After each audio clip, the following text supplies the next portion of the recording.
Hi guys, मैं हूं आपका मेज़बान बशारत गुल और आप देख रहे हैं बशारत टीवी। नाज़रीन, आज हम सीखेंगे कि हम किस तरह से अपनी USB को विंडोज़ 10 के लिए बूटेबल बना सकते हैं। तो इसके लिए आपके पास 4 चीज़ें होनी चाहिए। नंबर 1, आपके पास 8 GB की USB होनी चाहिए और फिर माइक्रोसॉफ्ट की वेबसाइट से विंडोज़ 10 की ISO फाइल डाउनलोडेड होनी चाहिए। और आपके सवाल के जवाब के लिए मैंने पहले से ही अपने YouTube चैनल पर विंडोज़ 10 की ISO फाइल डाउनलोड करने के तरीके के लिए YouTube पर वीडियो अपलोड कर रखी है। आप वहां से इस वीडियो को देखकर अपने कंप्यूटर में विंडोज़ 10 की ISO फाइल को डाउनलोड कर सकते हैं। इसके बाद आपके पास एक और सॉफ्टवेयर भी होना चाहिए और वो सॉफ्टवेयर है रूफस सॉफ्टवेयर।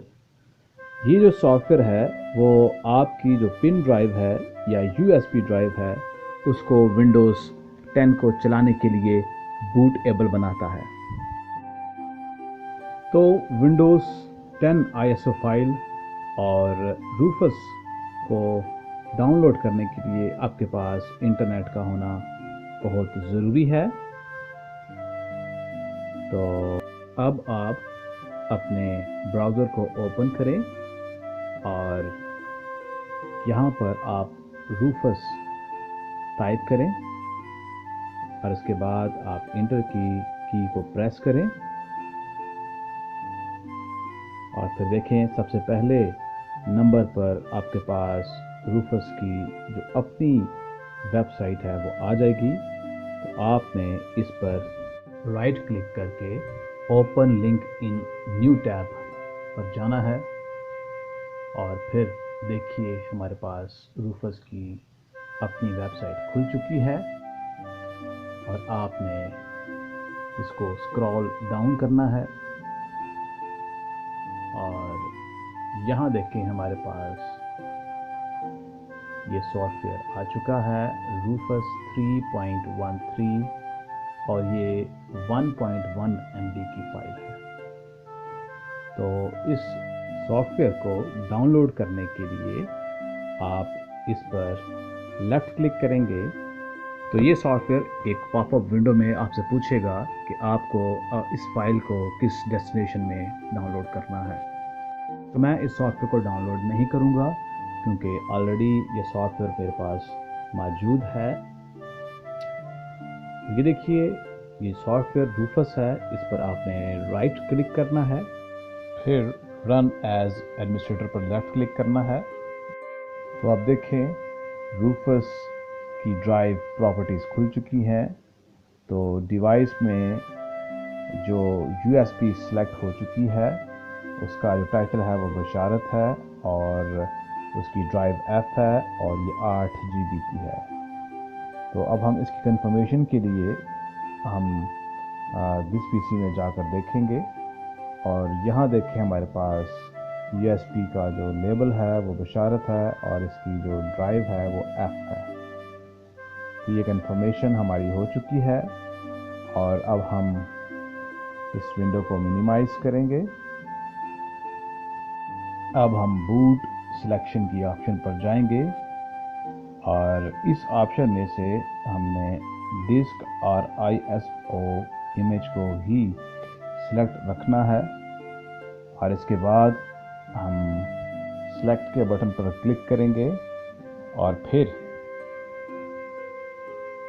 डेस्कटॉप पर मौजूद विंडोज़ 10 सॉफ्टवेयर फोल्डर को खोलेंगे और फिर यहाँ से हम विंडोज़ 10 की ISO फाइल को सिलेक्ट करेंगे और फिर ओपन पर क्लिक करेंगे। तो हमारे पास विंडोज़ 10 की ISO फाइल सिलेक्ट हो चुकी है और अब हम इमेज ऑप्शन पर जाएंगे। तो इसमें हमारे पास 2 ऑप्शंस हैं। Number 1, standard Windows installation. इस ऑप्शन को सिलेक्ट करने से आप अपनी करप्टेड विंडो को दोबारा से इंस्टॉल कर सकते हैं। और नंबर 2 पर ऑप्शन जो है वो है विंडोज़ टू गो। इस ऑप्शन को सिलेक्ट करने से आप इस काबिल होंगे कि आप अपनी करप्टेड विंडोज़ को USB के वसीले से रन कर पाएंगे और अपनी किसी भी फाइल को आप कॉपी करके यूज़ कर सकते हैं। लेकिन मैं तो स्टैंडर्ड विंडोज़ इंस्टॉलेशन ऑप्शन को सिलेक्ट रखूँगा और बाकी ऑप्शंस एज इट इज़ रहने दूँगा और अब स्टार्ट के बटन पर क्लिक करूँगा तो रूफस सॉफ्टवेयर आपको एक वार्निंग देगा कि आपकी USB पर जितना भी डेटा है वो डिस्ट्रॉय हो जाएगा और अगर आप चाहते हैं कि वो डिस्ट्रॉय हो जाए तो आप ओके पर क्लिक करें और अगर नहीं चाहते कि आपका जो डेटा है वो डिस्ट्रॉय हो तो आप कैंसिल पर क्लिक करें और पहले अपनी USB के तमाम डेटा को D या E ड्राइव में सेव कर लें और इसके बाद आप इस डेटा को डिस्ट्रॉय करने के लिए ओके के बटन पर क्लिक करें। अब आप रूफस सॉफ्टवेयर के स्टेटस पर देखें तो इस सॉफ्टवेयर ने अपना प्रोसेस शुरू कर दिया है। तो कुछ ही देर बाद आप देखेंगे कि ये प्रोसेस कंप्लीट हो जाएगा। तो देखिए रूफस सॉफ्टवेयर ने अपना प्रोसेस कंप्लीट कर लिया है और हमारे पास इस सॉफ्टवेयर के स्टेटस में ये मैसेज आ गया है कि आपकी जो USB है वो विंडोज़ 10 के लिए बूटेबल हो चुकी है। तो अब हम इस सॉफ्टवेयर को क्लोज़ करेंगे और आप दिस PC आइकन में जाकर अपनी USB को चेक करें कि देखें कि आपकी USB विंडोज़ 10 के लिए बूटेबल बन चुकी है।